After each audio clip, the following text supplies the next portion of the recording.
कोकाटेंना क्रीडा मंत्री पद देण्यात आलेलं आहे, काय सांगा? आता राष्ट्रवादी काँग्रेसचे नेते अजितदादा यांनी तो निर्णय घेतलेला आहे. माननीय मुख्यमंत्री महोदयांनी म्हणजे खरं म्हणजे ते अजितदादांनी निर्णय घेतलेला आहे. ठीक आहे, आता मला वाटतं कृषी खातं त्यांच्याकडे देतो, त्यांना क्रीडा मंत्री केलेलं आहे, क्रीडा खात्यांना कृषी खातं दिलं गेलेलं आहे. हा इंटरचेंजचा विषय आहे, पण तो सर्वस्वी निर्णय अजितदादांचा आहे. धनंजय मुंडेंची पण लॉबिंग सुरू आहे. त्यांनी 3 वेळा फडणवीसांची भेट घेतली आहे. स्वतः फडणवीसांनी सांगितलं की मुंडेंनी माझी भेट घेतली, असं मंत्रिपदासाठी ते पण लॉबिंग करतात. ते आमदार आहेत धनंजय मुंडे, काही कारणासाठी त्यांनी भेट घेतली असेल, त्याचा अर्थ असा होत नाही की फक्त मंत्रिपदासाठी लॉबिंग करतायत. मला वाटतं असा अर्थ घेण्याची काही गरज नाही. सर्व मंत्र्यांचे कान टोचले आहेत. देवेंद्र फडणवीसांनी कान टोचलेले आहेत सगळ्या मंत्र्यांचे.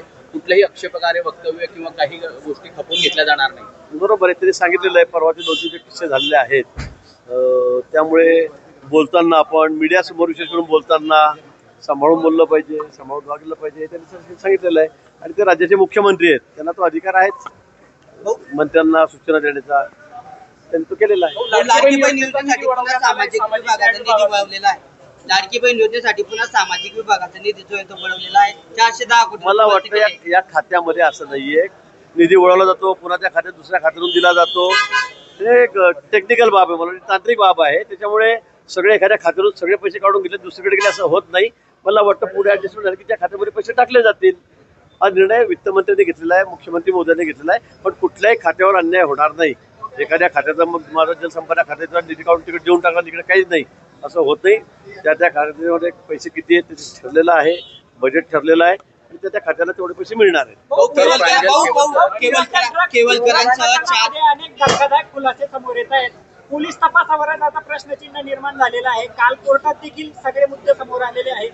कसं पाहताय तुम्ही? पोलिसांनी त्यांना गोवल्याचा जो आरोप आहे कुठेतरी त्या दिशेने घडामोडी करताना दिसत आहे. मला या संदर्भामध्ये मी जेवढं तुम्ही दाखवण्यात चॅनल तेवढंच बघतोय. त्या संदर्भामध्ये पोलीस चौकशी सुरू आहे. पोलिसांनी आपलं म्हणणं कोर्टासमोर मांडलेलं आहे. आता हा विषय न्यायप्रविष्ट झालेला आहे. मला वाटतं काय पुरावे येतील त्यानुसार कारवाई होईल. खेवलकरांच्या आरोपींना न्यायालयीन कोठडी सुनावलेली आहे. खेवलकरांच्या 4 आरोपींना तेच सांगतो. आता ही न्यायालयीन बाब आहे. आता कोर्टाने सुनावल्यावर आपण त्यावर काय टीका टिप्पणी करणार? आता कोर्टाला अधिकार तो सर्वस्व आहे, कोर्टाने तो निर्णय घेतलेला आहे. न्यायालयीन कोठडी सुनावली भाऊ, पण केवलकरांच्या मोबाईल मध्ये काही आक्षेपकार्य फोटो आणि काही गोष्टी व्हिडिओ सापडलेले आहेत आणि ते व्हायरल केल्याचाही पोलिसांनी दावा केलेला आहे. मला वाटतं काल आपण आपल्याच चॅनल म्हणून दाखवत होतात काय काय आलेलं आहे, काय काय म्हटलंय, काय काय फोटोसहित दाखवतो. या बाबतीमध्ये मला असं वाटतं हा विषय तर न्यायप्रविष्ट आहे. मला काही या विषयावर फार भाष्य करायचं नाही. पोलीस तपास सुरू आहे. कोर्टामध्ये त्यांनी काय असेल नसेल ते सगळं सादर केलेलं आहे. काय निर्णय होईल तो होईल. खूप खडसेंनी थेट तुमच्यावर आरोप केलेले आहेत की मी राज्य सरकार असेल, गिरीश महाजन असेल, कधी निट्रॅक प्रकरणावरून जे काही आरोप केलेले होते ते सगळं दिशा भरकटण्यासाठी हे सगळं षडयंत्र रचलं गेलं.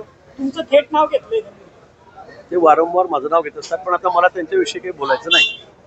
हो, महादेव मुंडे हत्या प्रकरणामध्ये एसआयटी स्थापन झालेली आहे. मुख्यमंत्र्यांनी पण आदेश दिलेले होते त्या प्रकरणामध्ये चौकशीचे एसआयटी स्थापन करण्याची. निश्चित या संदर्भामध्ये एक तक्रार करण्यात आली होती आणि ज्या पद्धतीने त्यांचा खून झालेला आहे, ज्या निगृढ खून झालेला आहे, त्यामुळे मला वाटतं की त्या संदर्भामध्ये माननीय मुख्यमंत्री मोदयांनी निर्णय घेतला आणि स्पेशल इन्व्हेस्टिगेशन टीम त्या संदर्भामध्ये नेमली गेलेली आहे.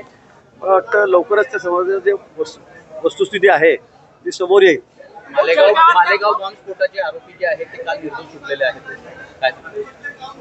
मला वाटतं स्वागतार्ह निर्णय आहे. विनाकारण काँग्रेसच्या काळामध्ये काही लोकांना त्या ठिकाणी भगव्याचा दहशतवाद आणि म्हणून त्यांना विनाकारण त्या ठिकाणी गोवण्यात आलेलं होतं. आता खरं म्हणजे 8-10 वर्ष त्या लोकांना खूप त्रास झाला, सहन करावा लागला, पण तो कुठलाही पुरावा त्यात नव्हता, कुठलाही पुरावा नव्हता आणि म्हणून आता पुरावा व्हावी मान्य न्यायालयाने त्यांची निर्दोष मुक्तता केलेली आहे. मला वाटतं हा निर्णय स्वागतार्ह आहे. जळगावातल्या काही ठाकरे गटाच्या नेत्यांचा भाजपमध्ये प्रवेश होणार होता, पण अलीकडच्या काळात तो विषय जरा थंड बसत गेल्याचं दिसतंय. कधी प्रवेश होणार आहे? कोणकोणती नावं आहेत? काही चालल्यात त्या काळात? प्रवेशासाठी अनेक लोक उत्सुक आहेत. तारखाही मागतायत. मुंबईला करायचा का इथे करायचं, मग नाशिकचा विषय आहे, पुन्हा जळगावचाही आहे, धुळ्याचाही आहे. उत्तर महाराष्ट्रामध्ये अनेक जण भारतीय जनता पक्षामध्ये येण्यासाठी उत्सुक आहेत. मला वाटतं लवकरच त्यांचा प्रवेश कार्यक्रम जो आहे तोही होईल. प्रणिती शिंदे यांनी ऑपरेशन सिंदूरला तमाशा म्हटलं. काँग्रेसचे आता काय बोलावं प्रणिती शिंदेबद्दल, मी काय बोलू त्यांच्याबद्दल. आता एवढा मोठा अटॅक त्या ठिकाणी झाला, आपले इतके निर्धार लोक त्या ठिकाणी मारले गेले, त्यानंतर चोख उत्तर आपल्या सेनेने त्यांना दिलं. आणि तो तमाशा म्हणजे मला वाटतं आपल्या बुद्धीचा असा तमाशा करू नये. ताईंनी आमच्या सोबत होत्या त्या आमदार म्हणून आमच्या सोबत, पण असं काहीतरी बोलून त्यांनी आपल्या बुद्धीचे दिवाळ काढल्याचं दाखवू नये लोकांना, एवढंच माझं म्हणणं आहे.